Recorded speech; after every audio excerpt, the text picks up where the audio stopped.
Hey guys, alright, we are back with extra credits. This time we are continuing, we are continuing on with their Genghis Khan series. Their Genghis Khan series. The Khan of all Mongols. Extra history number 4. Where we left off, there's a feud going on between Genghis Khan and his, I guess, former blood brother. Been a couple weeks, so kind of forget. But let's go ahead and just dive right into the video. The year is 1202. 1202, the dawn of a new century. Temujin Khan now rivals Jamaica in power. The future of the Mongols could fall to either of them. And Temujin, already a radical, is about to institute yet another set of revolutionary changes to a society that has hardly really changed at all in 1,000 years.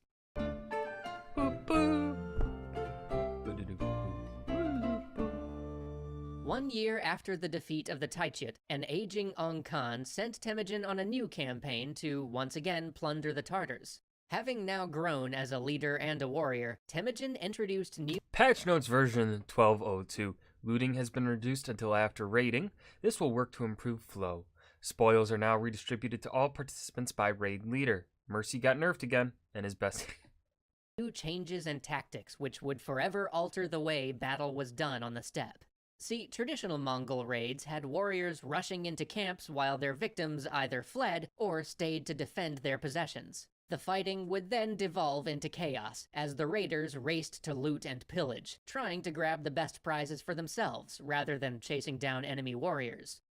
Temujin realized that these acts of personal greed got in the way of a more complete victory, and left his troops vulnerable to counterattack from resentful enemies. Yeah. This raid would be different. He declared that no looting would take place until total victory had been accomplished. Why wasn't this a thing before Temujin? Huh? Looting would then be done in an organized fashion, with all goods being brought to Temujin and then redistributed among his followers, using much the same system that mountain hunters used to distribute kills at the end of a group hunt. Temujin also ordered that a share of the wealth be allocated to anybody widowed or orphaned as a result of the raid. This ensured that what had happened to his mother when his father was killed would never again happen to another Mongol family. These changes guaranteed him the support of the poorest people in the tribe, and inspired loyalty among his soldiers, who now knew that their families would be cared for if they fell in battle. Yes. But these changes... Exactly, and this is related to gift giving in Anglo-Saxon culture, Germanic cultures, kind of, pretty much, where the Lord has all the stuff, right? But it is expected of the Lord to give out that stuff now and then to those loyal to him. And that's kind of what Genghis Khan's doing here. He's taking all of the wealth and then he's distributing it out to those that are loyal. What this does is it keeps them loyal because they know that's where I get my stuff from. That's the guy I get my stuff from. Yeah, it's kind of funny how that's related, despite the hundreds and hundreds and maybe thousands and thousands of miles that separate them. I don't know the exact distance. Just alienated some of his more well-off followers, as it denied them their traditional right to distribute prizes to their underlings as they saw fit. Still, it was a trade worth the making, as this move greatly centralized the power of his rule and incentivized loyalty. In enriching Temujin, his followers were also enriching themselves. This new system was a resounding success. For the second time, Temujin defeated the Tartars, and by postponing the looting until the end of the campaign, the army amassed more wealth than ever before. There was, however, a new problem. In keeping with their usual policy of executing leaders and integrating everybody else, they had now captured almost an entire army and all of the civilians. The old method had worked great when they were dealing with a clan of hundreds, but the Tartars numbered in the thousands. It was imperative to Temujin to end the vicious, constant conflicts between steppe lineages, and it seems to him that integrating everyone under one unified banner was the only way to achieve this. But in order to bring the numerous Tartars into his Khanate, he would need the full support of his followers. He summoned a Kurultai to discuss a solution, and the one they found was vicious but effective. They summoned all of the Tartar men and ordered each one to walk by a cart. Every male taller than the linchpin, which held the wheels on the cart, was executed. Once the older and larger Tartar males were culled, the remaining men and their families were taken in as full members of his tribe. Temujin adopted another Tartar orphan and took... That's fucking dark. Jeez, that is brutal. 2 aristocratic Tartar women as additional wives. That handled, Temujin had yet more ancient traditions to abolish. If he really wanted to establish lasting peace among the steppe tribes, he would have to radically transform their military and tribal system. He would have to do away with the traditional system of kin groups altogether.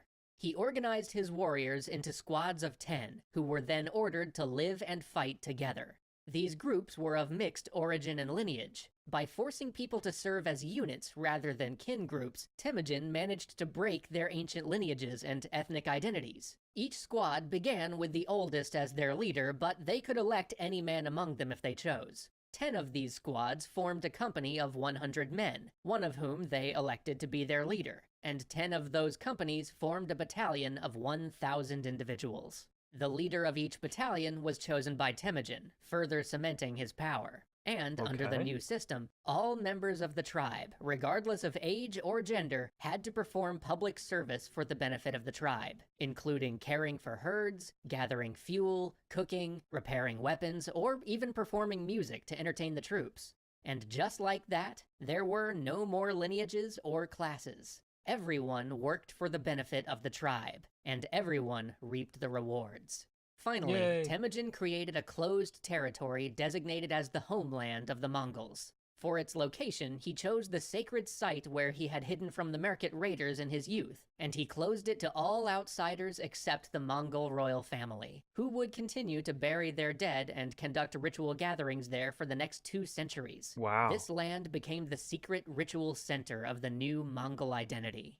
After almost 20 years of work, Temujin now controlled most of the Mongols, but Jamaica was still a large and looming threat. Ung Khan was getting older, but it was not yet clear who would take over for him. So Temujin decided to force Ung Khan's hand, and proposed that his eldest son, Jochi, marry one of Ung Khan's daughters. This would be an acknowledgement of Temujin as his heir.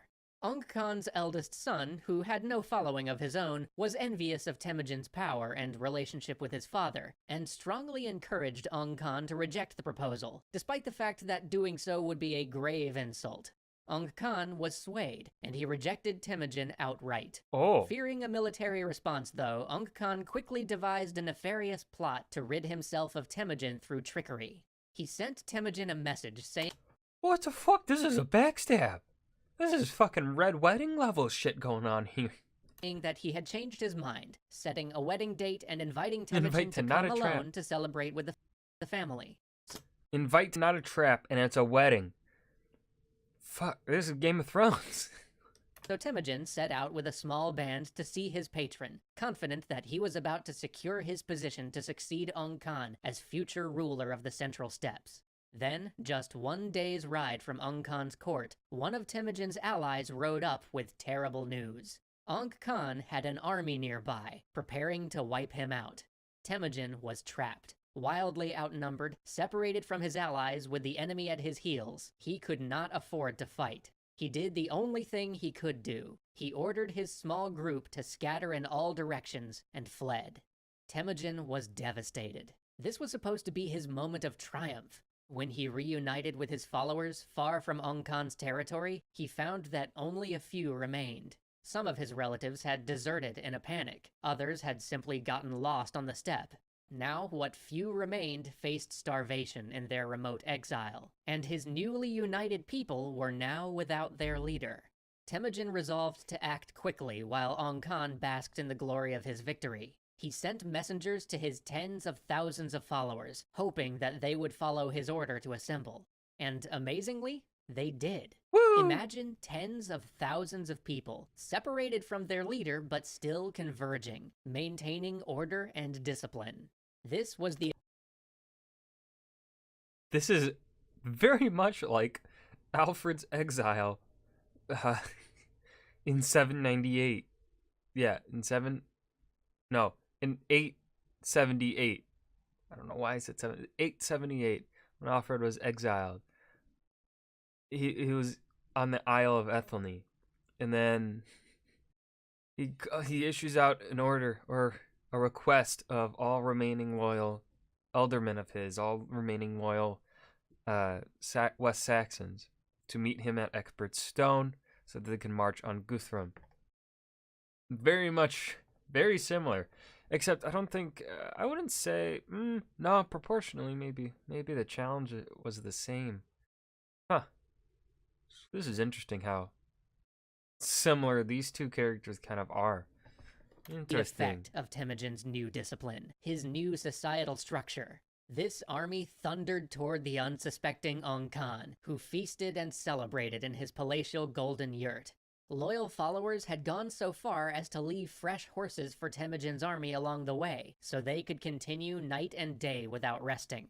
In the middle of the night, and without warning, Temujin's army completely surrounded the enemy camp and crashed down on Ong Khan's court, days before he thought they'd arrive. Nobles fled in all directions, including Ong Khan and Jamukha, who managed to escape the fighting and flee to the nearby Naiman tribe, the greatest of the tribes not yet conquered by Temujin. Jamukha made it safely across the Naiman border, but Ong Khan was stopped by a guard who couldn't believe that this haggard old man was the great Khan he claimed to be, and killed him. Oh. Temujin now turned his sights to the Naiman, Jamukha's new ally. Now, at last, the decisive battle against Jamukha had finally come. Dun, dun, For the dun. first time, Temujin's new military organization would be put to the test in an all-out battle. Squads of 10 advanced silently in the pre-dawn darkness, so the enemy couldn't see how many people were attacking or from which direction.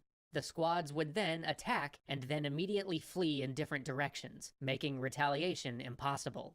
After hours of these harrying hit-and-run attacks, Temujin advanced with a long line of troops who fired their arrows and then melted back behind the next line, their replacements. The Naiman attempted to counter this by spreading out a long, thin line to meet the attacking archers and avoid being flanked. In response, Temujin switched tactics yet again, rearranging his men into a narrow, deep configuration which allowed them to chisel through the thinned Naiman lines.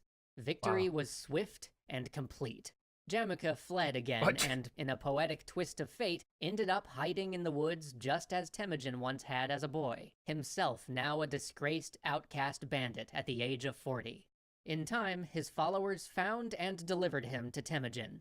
Jamukha asked only for an honorable death, which Temujin granted. It was finally over. Temujin had won. At long last, he was to become the Khan of all Mongols. Yay! That was actually pretty short. Well, it seemed to. This was I think so far this was the best out of the Genghis Khan series, because this one flowed really well, covered all the information I feel like was needed to for this segment of Genghis finally becoming Khan of all the Mongols. So yeah, this was really well done. I love extra history. They do a good job with the history series. Yeah, I've got nothing more to add on here at the end. So I hope you guys enjoyed. Remember to hit that like button and subscribe for more. Leave a suggestion down below for what you want to see me react to next, and I will see you guys in the next video. I am still amazed at how similar as Genghis Khan and Alfred the Great kind of are here. So yeah, peace.